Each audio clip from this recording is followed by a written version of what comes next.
Hey up! Back in 1986, I got my first car. I just passed my car test and I got my first car. And that necessitated me having to get rid of my bike that I had at the time to be able to afford it, which was a Suzuki GS850. Actually, there was no love lost because I had some problems with that bike. In fact, I never went back to Suzuki after that.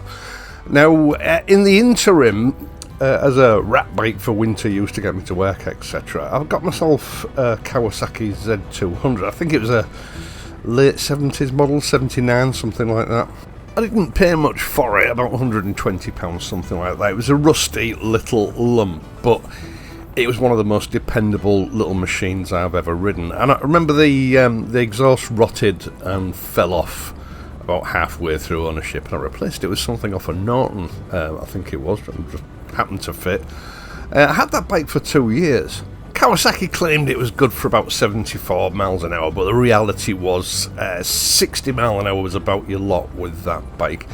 And I have a lot of fond memories. It was a cracking little bike. It wasn't fast, but it was a lot of fun. As you know, I've had a lot of powerful high capacity bikes since then. But that was one of the bikes that was instrumental in drawing me back to smaller capacity bikes sort of in the last 7 or 8 years. Because, for all the sort of power and speed that big bikes have, it's not a substitute for the fun, the practicality, the low cost, and the just sheer pleasure that small bikes give you. The bikes for people that don't take themselves too seriously.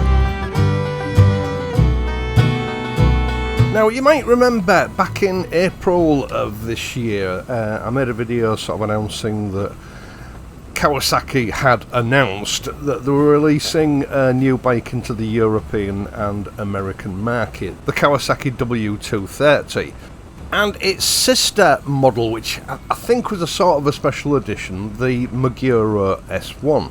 Now, those launches went ahead in the US and Europe, and from what I can tell, they were well received. We didn't get them in the UK at the time, as usual, we get left out. But this year, Kawasaki has announced that for the year 2026, the Kawasaki W230, not the Meguro as far as I can see, is going to be released here in the UK. And I think this is great news because for me personally, this bike is like a reincarnation of my Z200. Now, I'll talk about Meguro and who they were in a moment. Obviously, the W230 follows on from the success of the W175, which isn't available here in the UK, and of course the famous W650 and 800 models that are available here in the UK. Now, these bikes are a little bit BSA-esque, and the reason for that is that both models can trace their lineage back to the 1950s to a license agreement between BSA and Kawasaki that allowed Kawasaki to build some BSA models in Japan. So this bike, like the others in the W range from Kawasaki, have a very legitimate heritage going back to the 60s, maybe even the 1950s, I'm not sure. A very similar license deal to that between Madras Motors in India and Royal Enfield that has led to the popularity of the Royal Enfield Bullet that we see today. Kawasaki motorcycles are actually only a small part of Kawasaki Heavy Industries, an enormous business concern that builds everything from cranes to generators. They actually build less than 500,000 motorcycles a year. I didn't realise this. I always thought they were a much bigger motorcycle company, but that's what our motorcyclist brains do to us, isn't it? They sort of reached the peak in 2019, and then since the pandemic, their fortunes have gradually been dwindling in the motorcycle sector. The world of motorcycles is changing, and smaller capacity bikes are sort of moving into favour, not just in Asian countries, but in the West as well. And it looks like Kawasaki have paid attention. They tried it out in Europe and the US last year. It went well. So next year, for the season 2026, it's going to be introduced to the UK.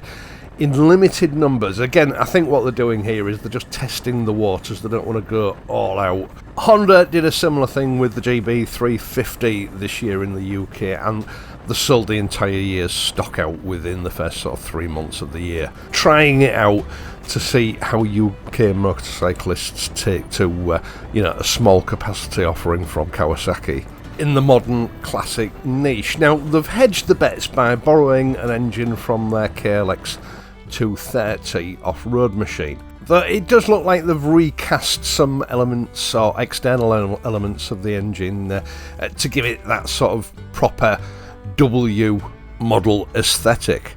In true modern classic fashion, this is a single-cylinder air-cooled motor that produces around about 18 brake horsepower at 7,000 revs. So it's not an old-fashioned sort of 1970s style Japanese small capacity screamer. This engine's been fitted into a sort of traditional or contemporary lightweight no-frills frame. The entire bike only weighs about 143 kilograms, with a very nicely proportioned pea-shooter exhaust, traditional spoked wheels featuring a single pot disc brake caliper at the back and a twin pot disc brake at the front, unlike the Z200, which had a pretty useless drum brake on the back. The mudguards surprisingly are constructed from steel, and they're quite deeply valenced. We have a circular LED headlamp at the front and conventional and very nice looking clocks,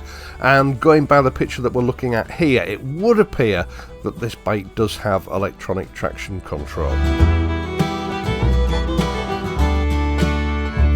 Now, for the UK, there is going to be only one colour option available, that is the green and chrome version, at least for its first season in the UK anyway, and the Meguro S1 version is not going to be available in the UK yet for 2026.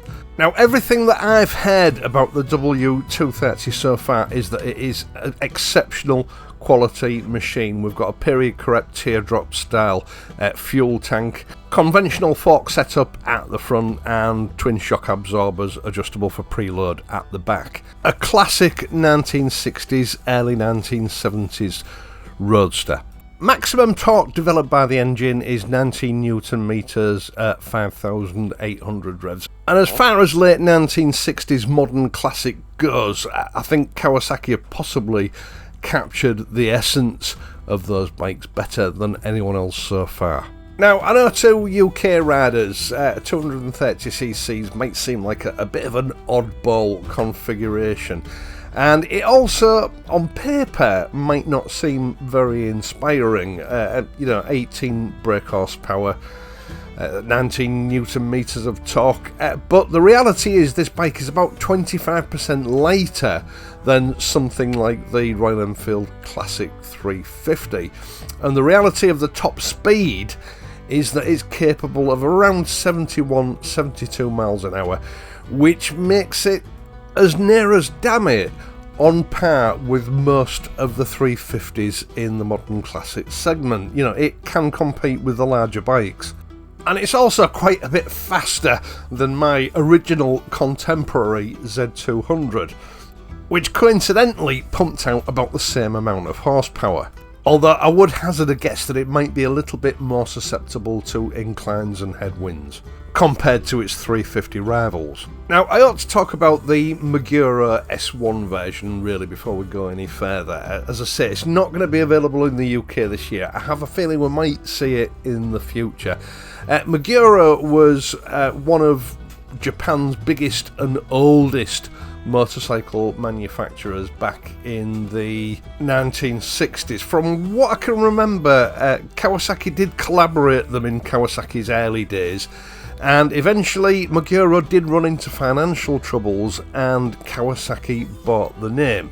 Kawasaki continued to produce Kawasaki and Meguro motorcycles for some time. Eventually, of course, the Kawasaki name became the name that everyone associated with the brand, and the Meguro name was quietly dropped. But if I'm honest, the Meguro version of this bike is phenomenal to look at. It's certainly the one that I would go for if I had the opportunity. Now, for the UK market, Kawasaki will also be releasing a small amount of accessories for this bike: engine bars, rear rack and tank pads. Not a huge range, but you know, it's something at least. I think the major stumbling block for this bike might be the retail price. £4,654 Great British pounds. Now that includes VAT and delivery charge. It doesn't include the on-road charge for your number plates and registration, etc.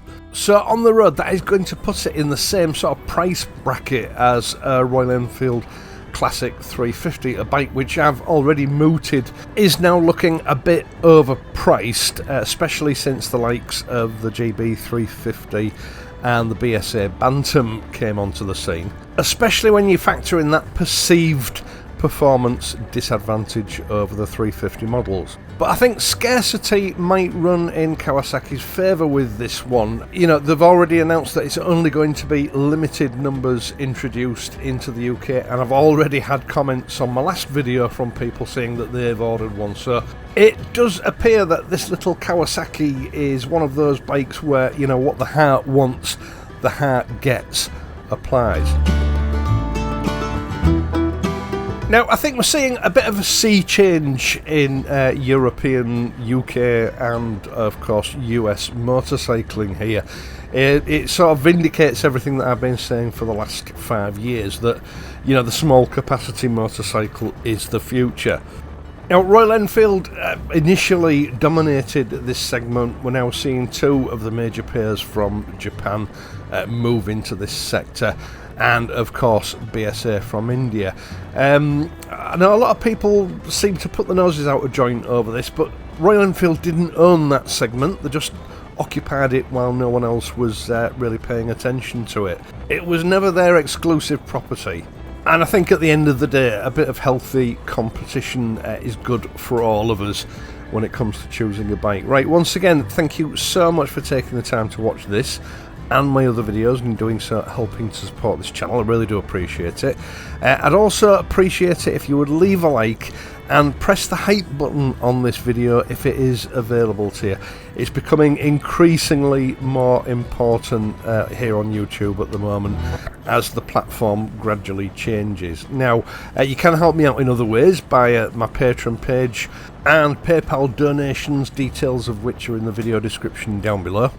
Or you can use the super thanks button, which is probably one of the more popular methods. Not essential, but it does help me out. I will, of course, be back on Friday, so until then, please ride safely, and I'll see you soon.